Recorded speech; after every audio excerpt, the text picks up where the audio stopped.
बिस्मिल्लाहिर्रहमानिर्रहीम। अस्सलामुअलैकुम। मैं हूं उमर इनाम। पाकिस्तान के सस्ते इनकलाबियों की आन सांग सूची और पाकिस्तान की गवाल मंडी के चे गवेरा मियाँ नवाज़ शरीफ और मरीम नवाज़ के हवाले से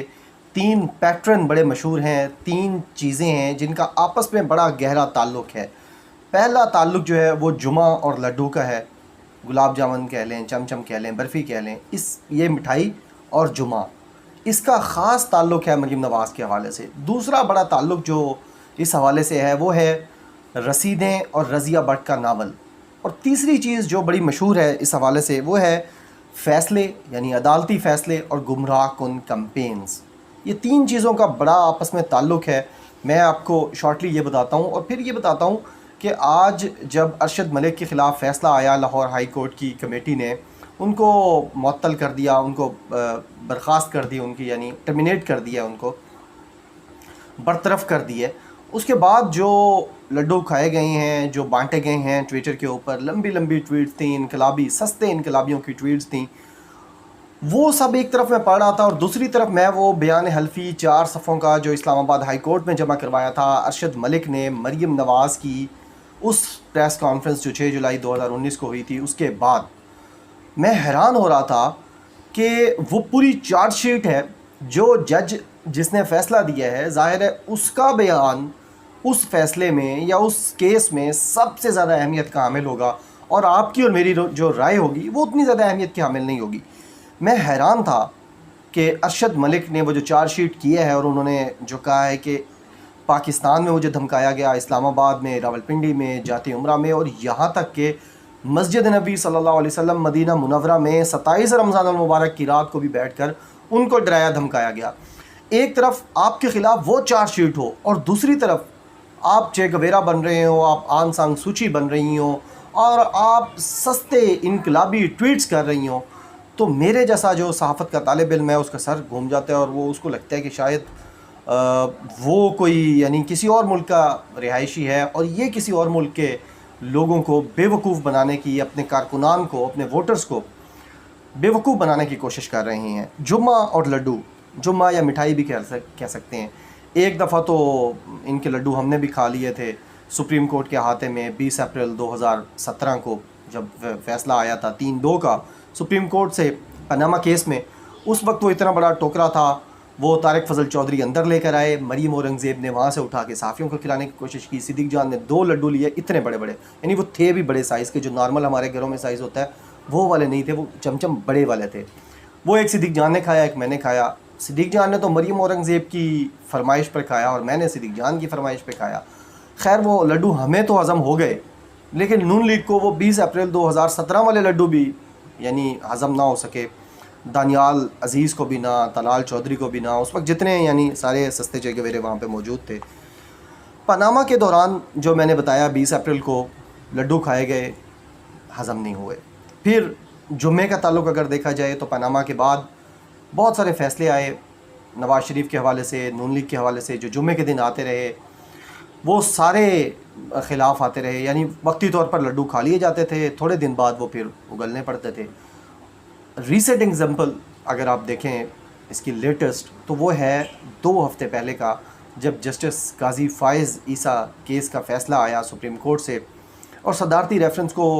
कलअदम करार दिया गया, तो उस वक्त भी उतने ही बड़े लड्डू मुझे नज़र आए ट्विटर के ऊपर जो 20 अप्रैल की मैं बात कर रहा हूँ 2017 की, जो उस वक्त हमने खाए थे उस तरीके के लड्डू जो है वो मुझे नज़र आए। लेकिन वो भी ज़ाहिर है उगलने पड़े जल्द ही, यानी वो तो 24 घंटे भी इनके पेटों में ना रहे, वो 12-15 घंटे बाद जब लोगों ने उर्दू तर्जमा पढ़ा उस फ़ैसले का तो फिर वो उसके ख़िलाफ़ आना शुरू हो गए। फिर यही बात अरशद मलिक का जो आज का फ़ैसला है उस हवाले से भी, शुरू में तो दोपहर को जब ये फ़ैसला आया दोपहर में, उस वक्त लड्डू खाए जा रहे थे। अब जब मैं ये बात कर रहा हूँ 9-10 बजे, तो उस वक्त ये है कि लड्डू खाने की जो तादाद है, रफ़्तार है, मिक़दार है, वो थोड़ी कम हो गई है और उसकी वजह यह है कि कुछ न कुछ समझ आने की चीज़ें शुरू हो गई हैं चीज़ें। दूसरा जो अहम, एक तो मैंने बताया जुम्मा और लड्डू, इसका ख़ास ताल्लुक़ है नून लीग के साथ। दूसरा जो ताल्लुक़ है वो है रसीदें और रज़िया भट्ट का नावल। नून लीग का जब कोई केस गया है या उनके हवारियों का कोई केस गया है, पनामा केस देख लें आप, काज़ी फ़ाइज़ ईसा साहब का केस देख लें, वहाँ रसीदें नहीं दी जाती, बार बार मांगने के बावजूद रसीदें नाम की कोई चीज़ नहीं होती वहाँ पर। और रज़िया भट्ट के नावल होते हैं, कहानियाँ होती हैं, लेटर्स होते हैं, हर चीज़। यानी मैं प्रिडिक्ट कर चुका था कुछ 3 हफ़्ते पहले कि काज़ी फ़ाइज़ ईसा साहब के जो केस है उसके अंदर भी लेटर्स ज़रूर आएंगे। और कल जब केस की समाअत हो रही थी सुप्रीम कोर्ट के अंदर, तो उस वक्त भी काज़ी फ़ाइज़ ईसा साहब की जो अहलिया हैं उनकी तरफ से कुछ लेटर्स पेश करने की कोशिश की गई है। वो देखेंगे कि कहाँ से आए हैं, कैसे हैं, क्या है उनके अंदर। लिहाजा रसीदें ना देने का जो ट्रेंड सेट किया था नवाज़ शरीफ ने और उनकी पूरी फैमिली ने, उनकी बेटी ने ख़ुसूसी तौर पर, वो फॉलो किया गया मोअज़्ज़ज़ जज की तरफ से। और मज़ीद भी आगे हम देखेंगे कि रसीदें और रज़िया भट्ट के नावल का और नून लीग के साथ एक ख़ास ताल्लुक़ है। तीसरा जो अहम ताल्लुक़ है वो ये है कि जब भी फ़ैसला आता है, फ़ैसला बेशक आपके ख़िलाफ़ आया हो, लेकिन हमने देखा है कि नून लीग इस तरीके से पोर्ट्रे करती है उसको पहले 4-5 घंटों में कि आधे जो उसके वोटर्स हैं तकरीबन वो उनको मुतमईन करके बिल्कुल, यानी वो बेचारे जो मकामी छोटे छोटे शहरों से होते हैं वो जाके 5 किलो 10 किलो मिठाइयाँ लेके बांट जाते हैं, लेकिन बेकरी वाले भी दुआएं देते होंगे इन लोगों को। ये 3 पैटर्न समझना ज़रूरी था, जुमा और लड्डू का, रज़िया भट्ट के नावल्स, अफसाने और रसीदों का, और फिर प्रोसीडिंग्स का, अदालतों के फ़ैसलों का, और नून लीग की तरफ से लोगों को गुमराह करने का जो पैटर्न है ये समझना ज़रूरी था। अब जब अरशद मलिक की तरफ से ये चीज़ें सामने आईं और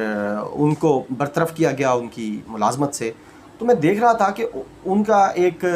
जो हलफनामा था, बयान हल्फी था जो उन्होंने जमा करवाया था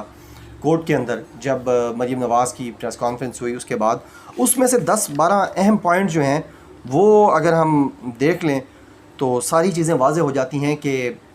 इस बरतरफ़ी से केसेस पर क्या इसका असर होगा। और अगर मुस्लिम लीग नवाज़ कुछ बेनिफिट्स लेने के लिए छोटी अदालतों में जाती है और उसके बाद फिर बड़ी अदालतों में रुख किया जाता है, तो मेरी अपनी अंडरस्टैंडिंग ये है कि सुप्रीम कोर्ट के अंदर जो जजेस बैठे हैं यही जजेस थे उस वक्त पनामा के वक्त भी, जब हम देख रहे थे एजाजुल हसन साहब, उमर अता बंदियाल साहब, यानी ये बाद में आए। उमर अता बंदियाल उस बेंच में तो नहीं थे। जस्टिस गुलजार साहब जो चीफ जस्टिस हैं उस वक्त हिस्सा थे। तो ये बड़ा टफ़ होगा इनके लिए कि ये वहाँ से रिलीफ़ लें। मुझे लगता ये है कि बजाय रिलीफ़ लेने के ये मज़ीद इनके गले कोई और चीज़ ना पड़ जाए, लिहाजा ये बड़ा सोच समझ के रिलीफ़ लेने की कोशिश करेंगे। इन फ़ैसलों की बुनियाद पर, ये जो आज टर्मिनेट किया गया है इसकी बुनियाद पर कोशिश ये यही करेंगे कि ट्विटर के ऊपर प्रेशर डालकर, लड्डू शड्डू खिला के कोशिश करें कि जो उनके फ़ैसले थे अरशद मलिक के, उनको अदालतों से किसी तरीके से कलअदम करार दे दिया जाए। अब 4 सफ़ात का ये बयान हल्फी है, इसमें वो कहते हैं कि शॉर्टली मैं आपको बताता हूँ इसकी 10-12 चीज़ें। जज अरशद मलिक ने जो अपना हलफनामा जमा करवाया था बयान हल्फी, उसके अंदर वो कहते हैं कि जब उनकी अपॉइंटमेंट हुई एहतसाब अदालत के जज के तौर पर इस्लामाबाद के अंदर एहतसाब अदालत में, तो उनको नासिर जंजोआ नामी एक शख्स मिला और उसने कहा कि आपकी अपॉइंटमेंट मैंने करवाई है और मैंने मोहम्मद नवाज़ शरीफ साहब से कहा था और उनकी खसूसी मेहरबानी से आपकी अपॉइंटमेंट हुई है, लिहाजा आपने मेहरबानी करनी है। फिर वो ये कहते हैं कि नवाज़ शरीफ के लोगों ने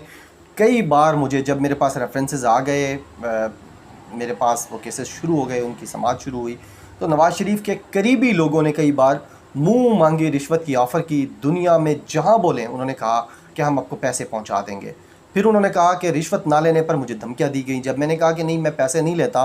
तो फिर मुझे कहा गया कि इसके बहुत ज़्यादा सख्त कंसिक्वेंसेस होंगे, आपको इसको भुगतना पड़ेगा। अगर आप हमारे साथ कोऑपरेशन नहीं करेंगे, हम आपको पैसे दे रहे हैं, आप पैसे ले लें। वो कहते हैं जब मैंने पैसे ना लिए तो मुझे धमकियाँ दी गई, और रिश्वत और धमकियाँ जब मैं इन दोनों चीज़ों में ना आया तो फिर ब्लैकमेलिंग शुरू की गई। ब्लैकमेलिंग कैसे शुरू की गई? वो कहते हैं अपने बयान हल्फी में अरशद मलिक साहब के 2000 से 2003 तक मुल्तान के अंदर मैं सेशन जज रहा। वहाँ पर मेरी एक काबिल एतराज़